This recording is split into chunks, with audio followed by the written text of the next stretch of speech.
I've been unemployed for 8 months because, as we all know, this job market sucks. Why the hell is an entry-level job asking for experience? My brother. You are the experience. Job market right now is like super tough and super competitive. So my advice right now, if you're looking for a job, be super realistic. After 6 months of interviewing and maybe 45 different interviews, I finally landed 2 job offers.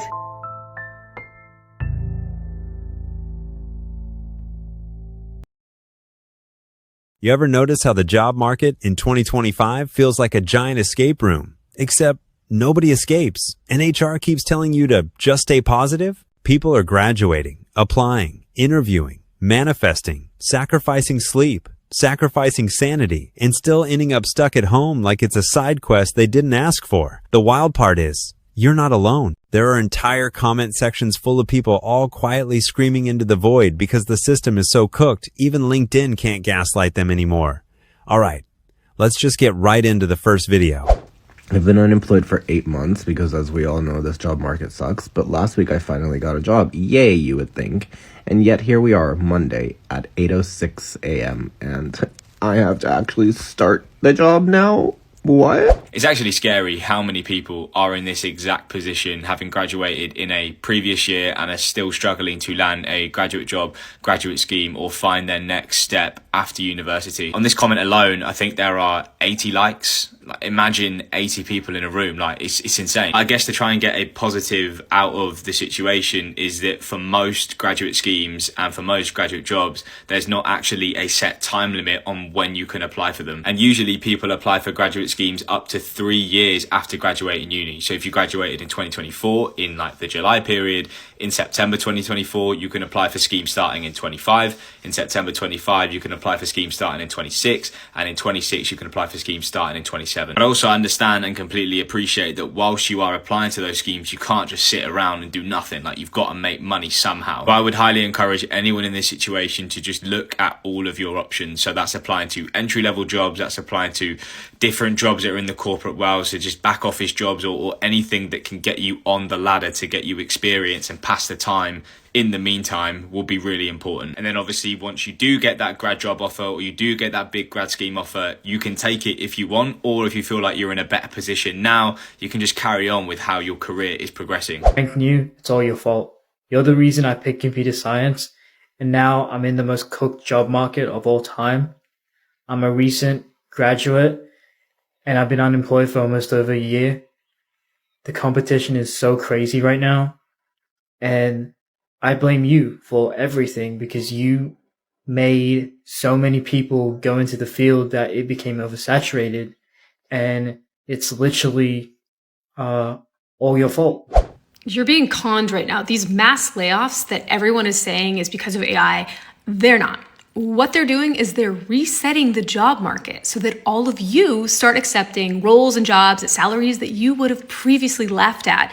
This is not a technology issue. This is a greed issue. And while, yeah, sure, AI is taking some jobs from some people, that is not what's happening here at a wide scale, right? They are doing this and they are making people go back to the office in the hopes that they'll quit.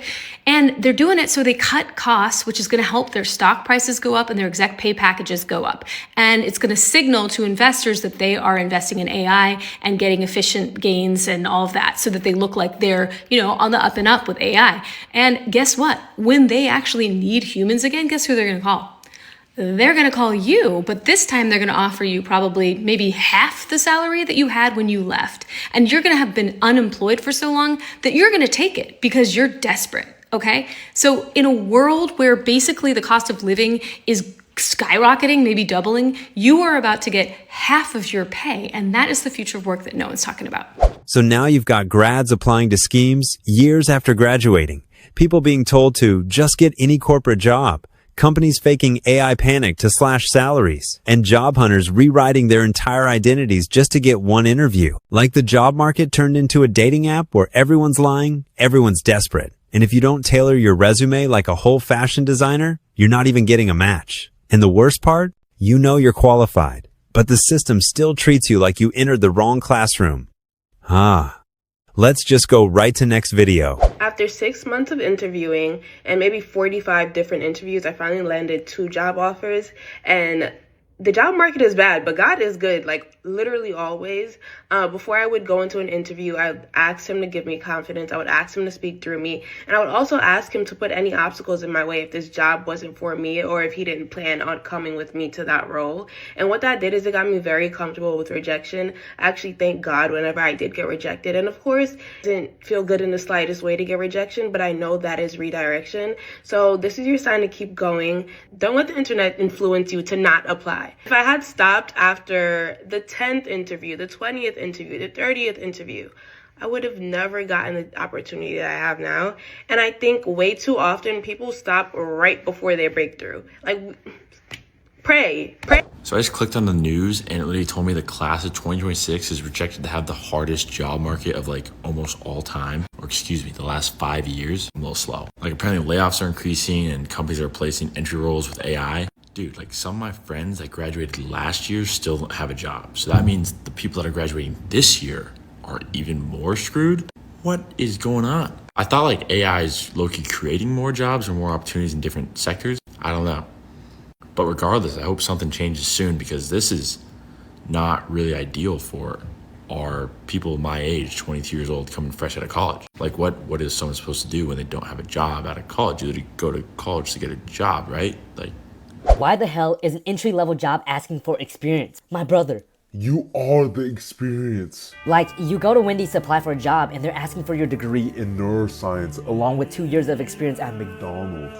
What is going on? You're the damn experience. Or even worse, you get a degree in CS. Good luck, buddy. Even though you just spent 4 years of your life on a degree, you better have 2 years of Unpaid intern experience. Like, what are we doing here? At least right now, I can use Consulting's job for feature to look for jobs that fit my needs. But we gotta get these elders in the job market Out of here. The job market right now is like super tough and super competitive. So my advice right now, if you're looking for a job, be super realistic and tailor your resume to highlight things that will get you the job that you want. Not the job that you currently have, because we always want to do better. Tailor it to get you the job that you want. Now, I'm not saying to lie, but what I am saying is instead of doing the old school bullet point description of your job duties, maybe give 1 or 2 sentences that give your job duties, and then make a bunch of highlights. Things that you have done to improve your current company or to improve your position. Anything that highlights you as a person. The bullet point stuff has gone out the window. I wanted to change in my current situation with my job. I had a great job. I really enjoyed the company I worked for, but I wanted something more hybrid because a lot of you know I work from home. And I was looking for like a month and I finally landed a new position. And what I realized is when I first started, I just had my job duties down on my resume. And then I was like, you know what, I'm gonna change it and put some of my job duties, but also put the highlights. And once I put the highlights, I was doing like maybe 5 interviews a week. I had some job offers, but I was looking for the right fit and I finally found it. So that would be my advice. This isn't like some corporate job page. You guys know this is just like my thoughts, but I thought I could, help you guys out. But even in this chaos, people are still grinding, tweaking resumes, chasing interviews, taking low-paid jobs to survive, then praying for that one decent offer like it's the season finale of their life. It's exhausting, unfair, and honestly ridiculous. But everybody's still trying, because what else can you do when the job market feels like a lottery you didn't buy a ticket for? At the end of the day, this isn't a work harder problem. It's a why is the system like this problem. Graduates aren't lazy, workers aren't unskilled, and people aren't asking for too much. Everyone just wants a job that pays enough to live without feeling like they're constantly competing with AI, layoffs, or 500 applicants who all somehow have 10 years of experience at age 22. So if you're out there feeling lost, stuck, or worn out by this broken job market, trust me, you're not the problem. You're just living in a dystopia with Wi-Fi. And if you want more breakdowns like this, more commentary that actually feels human, go ahead and hit that subscribe. New video coming soon, guys.